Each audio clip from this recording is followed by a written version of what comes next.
Ade Armando tidak gentar atau takut akan semakin menggila lawan kelompok sebelah. Ade Armando aman-aman saja sampai saat ini, butuh waktu untuk pulih dari luka aniaya. Ini beneran dianiaya, bukan bohongan seperti Ratna Sarumpait yang katanya dibogem tapi ternyata bekas operasi. Mungkin ada yang bertanya-tanya apa yang dipikirkan Ade setelah digebukin sampai segitu parahnya. Ada yang bilang mungkin dia bakal kapok dan trauma. Ada yang bilang mungkin dia akan jadi minder dan malu akibat videonya ditelanjangi sudah menyebar kemana-mana. Beberapa orang terlihat menjenguk Ade Armando di rumah sakit. Salah satunya adalah Wakil Ketua Dewan PSI, Grace Natali. Dia mengungkap isi pembicaraannya Ade Armando. Kepada Grace, Ade mengaku tak gentar sedikit pun setelah jadi korban pengeroyokan. Bahkan dia mengaku akan lebih menggila usai insiden tersebut.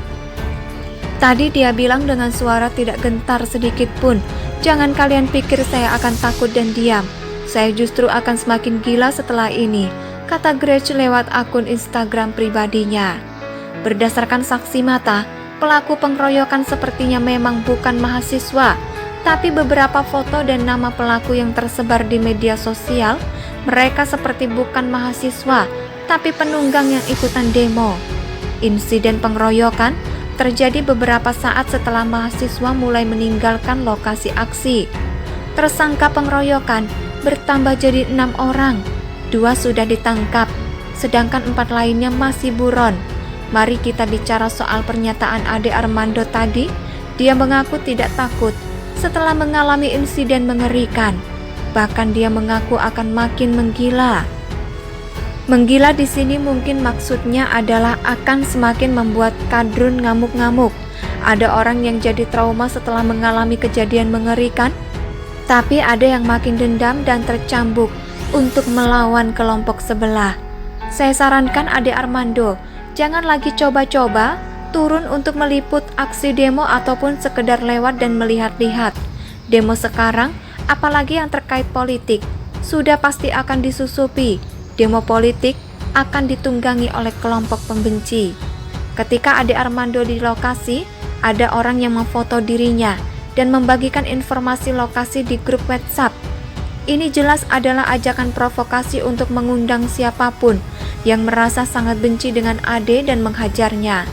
Selain itu, sebelum dihajar, Ade sempat terlibat cekcok dengan emak-emak yang menuduhnya buzzer dan pengkhianat. Cukup satu saja pembenci Ade, maka dia akan mengundang pembenci lainnya untuk datang. Ade harus pahami itu, tak perlu berlagak jadi pahlawan dengan mendukung mahasiswa. Mahasiswa yang demo kemarin, mesti labelnya mahasiswa, tapi nalar mereka entah ditaruh kemana. Tuntutan mereka tidak masuk akal, menolak presiden menjabat 3 periode dan menolak penundaan pemilu. Pemilu tetap pada jadwal. Jokowi sudah jelas menolak 3 periode. Jadi mereka demo karena berdasarkan isu dan rumor yang berkembang di masyarakat. Sebegitu parahnyakkah pemikiran mahasiswa zaman sekarang? Mahasiswa adalah status akhir pendidikan formal. Harusnya otak dan nalar sudah berkembang dengan baik dan bisa kritis menyikapi masalah. Tapi mereka lebih mirip bocah yang tak bisa berpikir panjang. Makanya mahasiswa yang demo. Orang-orang menyebutnya mahasewa. Disewa dan dijadikan pion bodoh untuk demo entah apa. Lama-lama status mahasiswa akan jadi sangat memalukan karena selevel dengan PA 212, hina dan munafik. Ade cukup tampil di balik layar saja melalui penyampaian narasi seperti biasa, YouTube, media sosial dan lain-lain. Silakan menggila sepuasnya. Berdebat dengan kelompok sebelah memang tak ada gunanya. Kala debat akan bikin mereka ngamuk.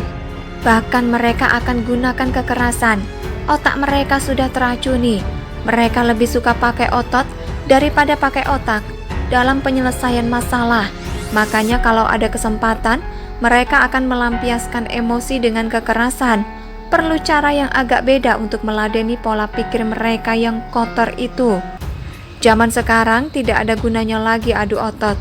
Sekarang zamannya pakai otak dan strategi. Yang suka emosian dan pakai kekerasan akan selalu kalah. Makanya Kadrun selalu jadi kelompok paling hina di negara ini.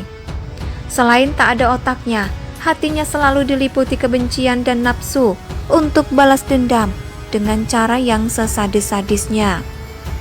Artikel ini ditulis oleh X Hardy di siwat.com. Bagaimana menurut pendapat Anda? Silakan tulis pendapat Anda di kolom komentar.